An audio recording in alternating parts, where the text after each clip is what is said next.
దేవుని నామంన మీ అందరికీ నా వందనాలు. ఈరోజు వాక్యం బైబిల్ గ్రంథంలో చదువుకుందాము. లూకా సువార్త 2వ అధ్యాయం 11వ వచనం.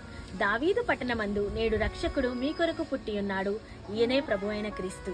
అవునండి, రేపు లోక ప్రపంచ వ్యాప్తంగా క్రిస్మస్ జరుపుకుంటాము. క్రిస్మస్ అనగా యేసు ప్రభువారు పుట్టినరోజు, మనకు రక్షణ వచ్చిన దినము. హెబ్రీ పత్రిక 2:14 చూసుకున్నట్లయితే, మనము మరణ భయము చేత దాస్యమునకు లోబడిన వారుగా ఉన్నప్పుడు యేసు ప్రభువారు మనల్ని విడిపించడానికి ఆయన కూడా మనుష్య కుమారుడుగా ఈ లోకానికి వచ్చాడు. మన పాపముల నిమిత్తమై ఆయన మరణమును జయించాడు. యేసు ప్రభువారు మనకిచ్చిన రక్షణను మనం జ్ఞాపకం చేసుకొని రేపు సంతోషంగా ఆ యొక్క దినమును మనం జరుపుకుంటాము. అలాగుననే క్రిస్మస్ అనగా కేవలం కొత్త బట్టలు వేసుకొని పిండి వంటలు చేసుకొని భోజనము తినకుండా, అదే కాకుండా యేసు ప్రభుని పరిచయం చేయుటనే నిజమైన క్రిస్మస్. యేసు ప్రభు వారు ఎవరో తెలియని వారు ఎంతో మంది ఈ లోకంలో ఉన్నారు.